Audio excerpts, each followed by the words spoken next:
Yo, yo, yo! Okay, Jet Low Rider po ito. Shoutout sa iyo, Kuya Job.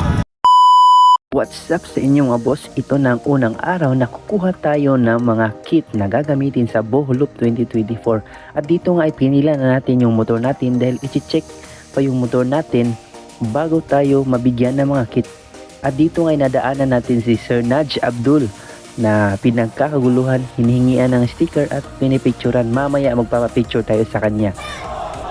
At dito din ay makikita natin na madaming tao kasi andito ang Jilly All-Star at madaming mga motovloggers na andito ngayon, kaya makita natin na madaming mga followers and fans na nagkakagulo. At dito ay chinecheck na nga yung motor natin dito at yung mga papel ng motor natin. Yo, yo, yo! Yan, chat at sa kaibigan din si Winkle Vlog. Yan, kukuha na nga tayo ng kit natin. At dito ay may nakita kong isang motovlogger sa idolo natin, si Sir Jet Low Rider. Okay, Jet Low Rider po ito. Shoutout sa iyo, Kuya Job. Ride tayo soon. Ingat, ride safe always. Ingat. Let's go.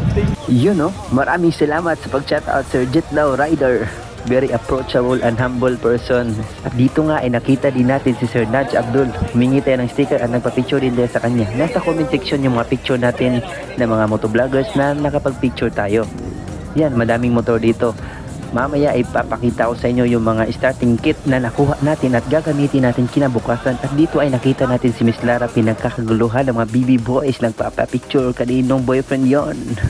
Yan, andito humingi tayo ng sticker at nag-fill up tayo ng mga pangalan natin.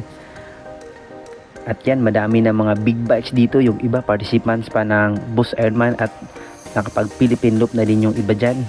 Andito din yung mga motor ng Ducati at yung mga kakaibang mga scooter kagaya nitong Italjet.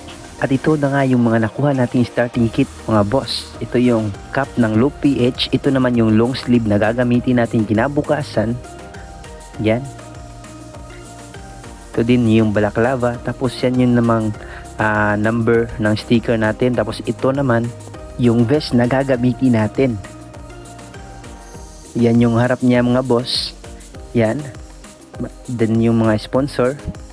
At ito naman yung sa likod. Kaya kita-kits sa next video.